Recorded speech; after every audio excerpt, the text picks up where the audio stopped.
নেত্রকোনা ১ আসনে ধানের শীষের প্রার্থী ব্যারিস্টার কায়সার কামালের পক্ষে নারীদের নিয়ে উঠান বৈঠক অনুষ্ঠিত হয়েছে। দুর্গাপুর উপজেলার গাঁওকান্দিয়া ইউনিয়নের শ্রীপুর ও শঙ্করপুরে বৃহস্পতিবার এই উঠান বৈঠক অনুষ্ঠিত হয়।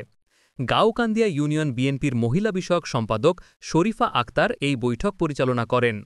এতে দুর্গাপুর ও কলমাকান্দা উপজেলায় ব্যারিস্টার কায়সার কামালের বিভিন্ন মানবিক ও সামাজিক কাজ তুলে ধরা হয়। আগামী নির্বাচনে ধানের শীষে বিপুল ভোটে বিজয়ী করতে সকলের প্রতি আহ্বান জানানো হয় এই কর্মসূচিতে। এই বৈঠকে অংশগ্রহণ করে স্থানীয় নারীরাও তাদের মতামত তুলে ধরেন। সর্বপ্রথম আমাদের গাঁওকান্দিয়া ইউনিয়ন থেকে শুরু করছে, তাহলে যে নেতাটা আমাদের এমপি না হয়ে আমাদের এতগুলো উন্নয়নমূলক কাজ করছে, তাহলে কি আমরা তাকে ভোট দেব? আমরা দানের শীষকে, আপনারা কি দানের শীষে ভোট দিতে রাজি?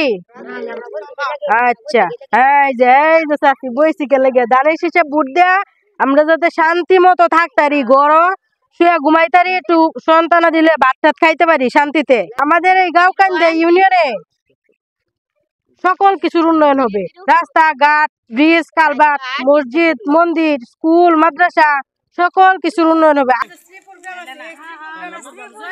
এলাকার উন্নয়নের জন্য আমরা চাই যে আমাদের এলাকায় রাস্তা হোক, আমরা ছেলেমেয়েরা সুস্থভাবে চলাফেরা করতে পারে, যাতে স্কুলে লেখাপড়া করতে পারে, আমরা এরকম একটা সুযোগ চাই। উন্নয়ন চাই, কারণ আমরা গরিব মানুষ এই এলাকার, আমরা মসজিদটা উন্নয়ন করতে পারতেছি না, এখন আমরা মসজিদটা উন্নয়ন চাই।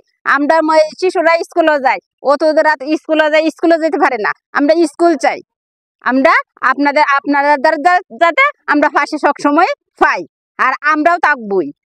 যে মন মানসিকতা, যে উদারতার পরিচয় দিতেছে এমপি হওয়ার পরে তোমার যে কথাটা ওনার কাছে অবশ্যই যাইব, এবং তোমাদের মসজিদের কি করতে হয় এটা ইনশাল্লাহ হইব, কোনো সমস্যা নাই।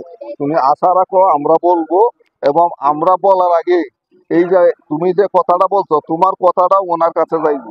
যাওয়ার পরে আমি আশা করি তোমার কথা 100 থেকে 100, তুমি যা আশা করছো সে আরো ডাবল হয়ে হইব ইনশাল্লাহ। আপনারা ওনার কাছ থেকে জানতে পারছেন আমাদের অনেক রুগীরে চোখের চিকিৎসা, চোখে দেখে না মানুষ, চোখের চিকিৎসা অপারেশন, হাজার হাজার রুগীকে চোখের অপারেশন করাই দিছে। কিছুদিন আগে আমাদের গাঁওকান্দিয়া ইউনিয়নেও চিকিৎসার একটা বন্দোবস্ত করছে, এখনো করতেছে। এখনো কোনো রুগী যদি কেউ যায় যে আমি অসহায়, চিকিৎসা করতে পারি না, ওনার কাছে গেলেই উনি ওনার নিজের টাকা দিয়ে উনি চিকিৎসা করেন। তাইলে আমরা এইরকম মানুষ কি দরকার না বলেন? এরকম মানুষের আমরা এমপি বানাইলে কি ভালো না খারাপ? কোন ভালো, মাশাআল্লাহ। তাইলে আপনার আমার নেতা উনি কি করছে, মানুষের কষ্ট লাগাবার জন্য, এক মায়ের সিজার হইব, এক মা বেশি অসুস্থ, এক বুড়া চাষি বেশি অসুস্থ, তারা যদি আধা ঘন্টার মাঝে পৌঁছানো যায় দুর্গাপুর, সে বাঁচবে, বাঁচার সম্ভাবনা আছে। আর যদি তারে পৌঁছাতে 2 ঘন্টা সময় লাগে, তার সিজার করারও সময় মিলে না, বাচ্চাও মারা যায়, বাচ্চার মাও মারা যায়। উনি 2টা ব্রিজ অলরেডি করে দিয়েছেন, গত বছর করে দিয়েছিলেন। একটা ব্রিজ অলরেডি কমপ্লিট, আর একটা ব্রিজের কাজ চলমান। মা বোন কি তাড়াতাড়ি নিয়ে হসপিটালে সিজার করানো যায়, চিকিৎসার ব্যবস্থা করা যায় কম সময়ের মাধ্যমে। তার জন্য উনি একটু ব্যবস্থা করলেন, স্কুলগুলি পোলাপান জলদি করে এখানে যাওয়া আসা করতে পারে, টাকার প্রয়োজন হয় না, বিনা টাকায়। দানের শীষের পক্ষে ভোট চাইতেছি। এই লিফলেটে আমাদের নেতা ব্যারিস্টার কায়সার কামাল ভাইয়ের উন্নয়নমূলক কাজ আছে, এছাড়া অনেক কাজ আছে। আপনারা এটা পড়বেন, পড়ে দানের শীষের পক্ষে ভোট দিবেন, এই আশা এবং প্রত্যাশা।